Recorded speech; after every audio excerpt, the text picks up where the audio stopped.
terima kasih pertanyaannya. Sebelumnya saya mewakili kuasa hukum, mewakili klien saya yaitu Elvia terlebih dahulu. Lalu Akas menyusul setelah Elvia. Kenapa saya berani untuk membantu Elvia dan juga Akas? Dikarenakan beberapa bukti-bukti yang sudah saya peroleh, kami menganalisis bahwa memang selayaknya Elvia dan Akas kami bantu. Seperti itu. Terus gimana setelah artinya?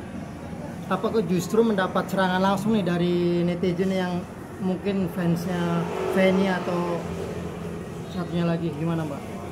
Menurut kami pro kontra itu wajar ya Mas ya. Jadi tidak sukaan terhadap apapun itu menurut kami adalah suatu kewajaran. Jadi kita akan menampik itu dengan fakta-fakta yang kami miliki. Oke, Mbak, kemarin juga sempat ramai masalah harta bersama, bahwa ternyata kan pernikahan siri kan, artinya tidak ada tuh harta bersama. Mbak Sudi seperti apa menanggapinya? Baik, mungkin bisa dibantu oleh Pak Hambali ya. Gimana Pak Hambali? Ya, jadi mengenai Elvia dan Akas pada hari ini gitu ya, kesempatan hari ini ramai kita perbincangkan. Sebetulnya persoalan ini harusnya menjadi persoalan yang bisa kita diskusikan bersama ya. Jadi salah satu yang paling penting adalah persoalan hak anak.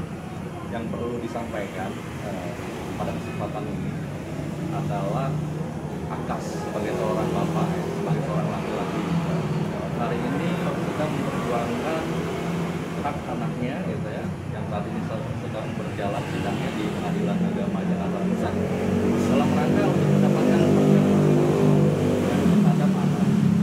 Karena ini menikahnya secara siri, maka perlu dilakukan isbat nikah. Agar apa? Agar memperjelas asal usul anak.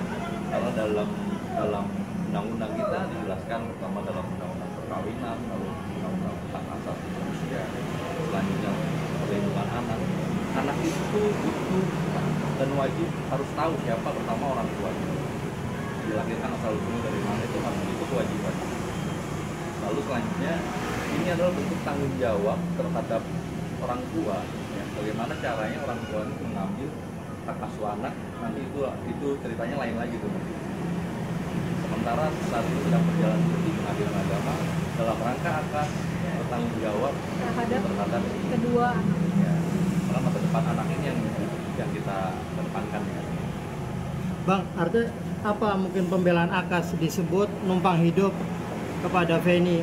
Artinya semua biaya hidup yang membiayai Feni. Ya. Jadi dalam keterangan klien kami pada saat tahun 2023 sampai dengan 2024 gitu ya, mereka hidup bersama lalu sepakat menjalankan usaha bersama. Dalam usaha bersama itu mereka usahanya di bidang fashion, satu, lalu kosmetik ya. Nah, di dalam usaha itu dijual melalui e-commerce. Penjualannya dilakukan melalui e-commerce dalam satu rekening itu atas nama Feni Alberti gitu ya, yang diduga menurut perhitungan klien kami mencapai 2-3 miliar penghasilan gitu ya, penghasilan dari usaha bersama tersebut. Lalu dalam usaha bersama itu dianggap klien kami menggunakan uang sekian ratus juta gitu ya, yang memang pada saat itu digunakan untuk kepentingan satu, membayar gaji karyawan, biaya operasional usaha tersebut, lalu supplier dan lain-lain, itu bisa dibuktikan. Ya. Namun sebaliknya kami juga bertanya kepada saudari Feni melalui kuasa hukumnya, misalkan kantor Tridaren, rekan kami terhormat, kami sampaikan bahwa dalam prinsip usaha bersama itu perlu diatur dalam undang-undang perdata, misalnya masalah kesepakatan usaha bersama.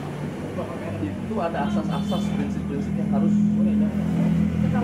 bersama, satu, kejujuran, transparansi gitu ya, keadilan.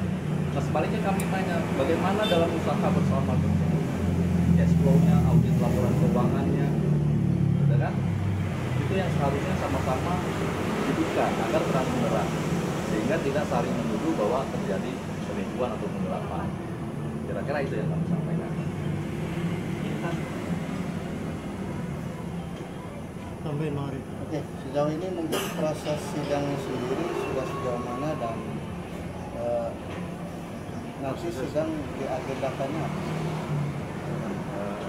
Mbak Putri ya, yang menjelaskan. Pertama begini ya Mas ya, kita harus mengetahui bahwa di dalam proses pengadilan itu untuk terhadap hak asuh anak itu kan ada proseduralnya. Yang pertama jika dilakukan secara sirih ya, jadi proseduralnya terhadap pengadilan itu yang pertama adalah melalui IKA Isbat. Nah, IKA Isbat itu apa? IKA Isbat ini merupakan keabsahan pernikahan yang dilakukan secara agama, ya, yang kemudian dilakukan dan dicatat nanti oleh IKUA. Nah, itu disahkan melalui pengadilan tersebut. Tujuannya apa? Yang pertama itu adalah terkait dengan hak-hak anak, kemudian terkait dengan kepastian hukum terhadap anak tersebut. Dan saat ini proses dari klien kami, saudara Akas, ya sedang berlangsung, tepatnya di Pengadilan Agama Jakarta Pusat. Nah, untuk selanjutnya kita akan menunggu prosedur apa yang akan dilakukan selanjutnya.